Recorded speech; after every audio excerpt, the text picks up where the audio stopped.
आज की वीडियो में हम 8th का chapter direct and inverse proportion को स्टडी करेंगे। सबसे पहले तो डायरेक्ट और इनवर्स प्रोपोर्शन होता कैसे है, हमें जब क्वेश्चन आएगा हमें कैसे पता चलेगा कि वो डायरेक्ट है या फिर इनडायरेक्ट है, इनवर्स है। तो इन दोनों को जानने के लिए मैं आपको दो एग्जाम्पल देती हूँ।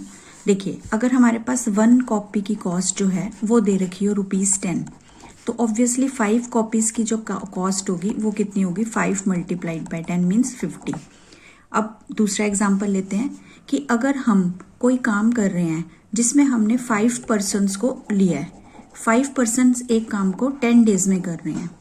अब मैंने 5 की जगह पे 10 पर्सन्स कर दिए, तो वो काम जो है वो कितने दिन में हो जाएगा, अब कम दिनों में होगा, यानी कि 5 डेज में हो जाएगा। तो दोनों में डिफरेंस क्या आ रहा है, इसमें एक चीज इंक्रीज हो रही है, 1 से 5 हो रही है, कॉपीज का नंबर इंक्रीज हो रहा है, तो कॉस्ट भी क्या होगी, इंक्रीज होगी। कॉस्ट भी क्या हो जाएगी, इंक्रीज हो जाएगी। ठीक है, और यहाँ पर नंबर ऑफ पर्सन जो है इंक्रीज हो रहा है, तो डेज जो है वो डिक्रीज हो रहे हैं। ठीक है, तो दोनों में क्या हमारा आ रहा है कि अगर डायरेक्ट वेरिएशन उसे कहते हैं, डायरेक्ट प्रोपोर्शन उसे कहते हैं जिसमें एक चीज इंक्रीज हो तो दूसरी भी इंक्रीज हो, दोनों चीजें क्या होंगी, सिमिलरली इंक्रीज ही होंगी। ठीक है, लेकिन इनवर्स में क्या होता है, एक चीज इंक्रीज होती है तो दूसरी क्या हो जाती है, डिक्रीज हो जाती है, या फिर उसका उल्टा हो जाता है। ठीक है, एक इंक्रीज होगी तो दूसरी डिक्रीज होगी। तो डायरेक्ट मीन्स दोनों का इंक्रीज होना और इनवर्स का मीन्स एक का इंक्रीज होना जबकि दूसरे का डिक्रीज होना। तो ये तो हो गया बेस। अब हम इस पे बेस्ड क्वेश्चंस को देखते हैं हमें कैसे करना है। हमें फर्स्ट क्वेश्चन गिवन है, यहाँ पर हमें बोला है कि ए वेरीज डायरेक्टली विद बी। यहाँ पे हमें दो चीजें दी हुई हैं, एक ए दे रखा है और एक बी। हमने इन सारे क्वेश्चंस को चार्ट बनाकर करना है सबसे पहले। तो चार्ट कैसे बनेगा, ए और बी दो चीजें दी हुई हैं, इसमें हमें 3 वैल्यूज गिवन होती हैं और एक हमें फाइंड आउट करनी होती है। तो कैसे करेंगे, देखिए, इन्होंने बोला है कि the value of A is 20, ए की वैल्यू 20 है और बी की वैल्यू है 2.5। फाइंड द वैल्यू ऑफ ए की वैल्यू फाइंड करो जबकि बी की वैल्यू हमें 4 गिवन है।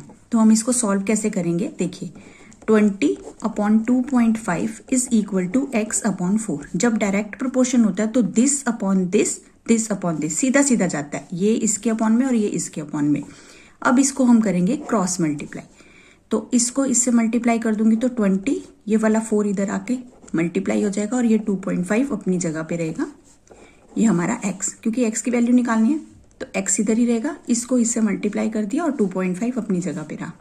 पॉइंट हटाकर 0 लगाते हैं। अब इसको कैंसिल कर लेते हैं हम, 5 के टेबल में 4 पे और 5 पे और 5 के टेबल में 8 पे। तो x की वैल्यू कितनी आ जाएगी, 8 मल्टीप्लाइड बाई 4 यानी कि 32। तो यहाँ पर हमारे पास b की वैल्यू कितनी आ गई, 32। ओके, नेक्स्ट क्वेश्चन में हमें क्या दिया हुआ है, एक इलेक्ट्रिक पोल है जिसकी हाइट दे रखी है 16 मीटर और उसकी शेडो की हाइट दे रखी है 12 मीटर। हमें बोला है कि उस पोल की हाइट फाइंड आउट करो जिसकी शेडो जो है वो 20 मीटर है। तो सबसे पहले हम इसमें देखेंगे कि कौन सी दो चीजें गिवन है। एक है हमारे पास इलेक्ट्रिक पोल और एक है उसकी शेडो। तो हम यहाँ पर दोनों चीजें लिख देंगे, इलेक्ट्रिक पोल और दूसरी क्या है, शेडो। तो सबसे पहले ऐसे ही हम चार्ट बनाएंगे, यहाँ पर दोनों इन टर्म्स ऑफ मीटर दिए हुए हैं, तो यहाँ पर भी मीटर लिख लेंगे और यहाँ पर भी मीटर। अब पहले इलेक्ट्रिक पोल की जो हाइट है वो कितनी है, 16, और उसकी जो शेडो बन रही है वो है 12। इसी तरह से दूसरी चीज बोला find the height of the pole, तो हाइट ऑफ द पोल के आगे हम क्या कर देंगे, x लिख देंगे, जबकि उसकी शेडो की हाइट दे रखी है 20। अब ऑब्वियसली ये डायरेक्ट प्रोपोर्शन ही होगा। ठीक है, एक चीज इंक्रीज होगी तो दूसरी भी इंक्रीज होगी, एक डिक्रीज होगी तो दूसरी भी डिक्रीज होगी। तो इस तरह से हम क्या करेंगे, 16/12 इज इक्वल टू x/20। तो इसको मैं सॉल्व कर लूंगी, इधर से इसको मल्टीप्लाई करेंगे तो 16 multiplied by 20/12 is equal to x। तो ये 4 के टेबल में जाएगा तो हमारे पास आ जाएगा x is equal to 80/3 means 26.6 metre. Okay, next question है हमारा, इन्होंने बोला है Ashu has enough money to buy 30 chairs worth ₹150 each. How many chairs will he be able to buy if each chair now cost ₹75 more. अब इसको पहले समझते हैं कि ये किस में आ रहा है, डायरेक्ट में आ रहा है या इनवर्स में आ रहा है। अब एक चेयर की कॉस्ट जो है वो ₹150 दे रखी है और अब उसकी जो कॉस्ट है वो 75 इंक्रीज हो गई है। तो हमारे पास जितने पैसे हैं उसमें हम पहले तो 30 चेयर्स ले रहे थे, अगर उसकी कॉस्ट बढ़ जाए तो हमारे पास ऑब्वियसली चेयर्स का जो नंबर है वो डिक्रीज होगा। जैसे अगर 100 रुपए में 10 चीजें आती हैं तो वही चीज जो है वो 10 रुपए की एक हुई। अब अगर वही चीज हम 15 की हमें मिलने लग जाए तो हमारे पास उसकी कॉस्ट के अकॉर्डिंगली उसके नंबर जो है वो डिक्रीज हो जाएंगे। मीन्स एक चीज इंक्रीज हो रही है तो दूसरी डिक्रीज हो रही है, तो यहाँ पर हमें इनवर्स प्रोपोर्शन लगाना पड़ेगा। तो हम पहले तो यहाँ पे देख लेते हैं कि दो चीजें हैं क्या, एक तो नंबर ऑफ चेयर्स है और एक उसकी कॉस्ट है। तो यहाँ पर हम जब चार्ट बनाएंगे तो पहले लिखेंगे number of chairs divided by cost. ठीक है, अब इसको चार्ट में कन्वर्ट करते हैं। नंबर ऑफ चेयर्स पहले कितनी है 30 और उसकी एक की कॉस्ट जो है वो कितनी दे रखी है 150। अब उन्होंने बोला कि तब हमें नंबर ऑफ चेयर्स निकालनी है जब उसकी कॉस्ट जो है ₹75 मोर, मीन्स 75 नहीं है, डिक्रीज नहीं हुई, 75 मोर मीन्स 150 में 75 क्या कर देंगे, ऐड कर देंगे, तो उसकी ओरिजिनल आ जाएगी कि उस कितने की बन रही है वो।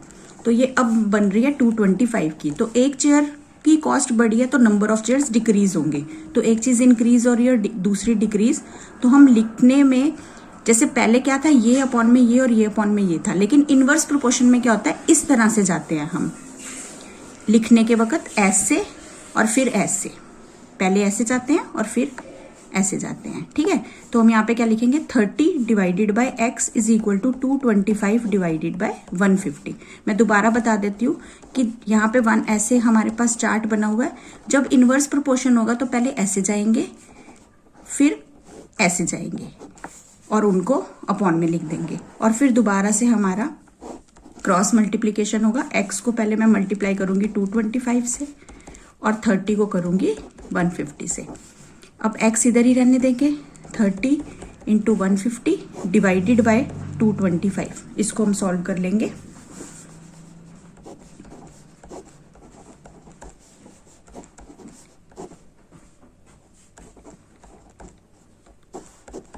तो ये हमारे पास आ गई 20, 10 टू ज़ा 20। तो ये हमारे पास कितनी आ गई, हम कितनी चेयर्स को निकालेंगे, 20 चेयर्स हम ले सकते हैं जब उसकी कॉस्ट बढ़ जाए। अब नेक्स्ट देखिए, नेक्स्ट क्वेश्चन में बोला गया कि एक स्कूल में जो पीरियड्स लगते हैं वो 9 पीरियड्स लगते हैं जो 40 मिनट का एक होता है, लेकिन उन्होंने बोला कि अगर हम पीरियड्स को 9 की बजाय 6 कर दें, वही टाइम पीरियड है, स्कूल का सेम पीरियड होता है, तो उसके मिनट्स कितने होंगे, वन जो पीरियड है वो कितने मिनट का होगा। तो यहाँ पर देखो पहले हम यहाँ पे लिख लेते हैं कि क्या क्या है। यहाँ पर हमें दिया हुआ है नंबर ऑफ पीरियड्स और फिर उसका टाइम पीरियड दे रखा है, टाइम ड्यूरेशन दे रखी है। ठीक है, अब इसको समझते हैं कि ये कौन सा डायरेक्ट लगेगा या इनवर्स लगेगा। तो देखिए 9 पीरियड्स हैं तो कितने मिनट के हैं, 40 मिनट्स के। ठीक है, अब उन्होंने बोला कि अगर हम नंबर ऑफ पीरियड 6 कर दें तो कितने मिनट का एक पीरियड बनेगा। अब आप ये खुद सोचो कि जब हमारे पास ज़्यादा पीरियड होंगे तो टाइम कम होगा, अगर हम पीरियड्स को कम कर दें तो टाइम क्या हो जाएगा, बढ़ जाएगा एक पीरियड का। तो ऑब्वियसली ये इनवर्स प्रोपोर्शन हो गया। तो इनवर्स प्रोपोर्शन में हम कैसे लिखते हैं, जैसे मैंने अभी आपको बताया है कि ये हमें गिवन है तो हम पहले इधर जाएंगे और फिर इधर आएंगे, पहले ऐसे फिर ऐसे।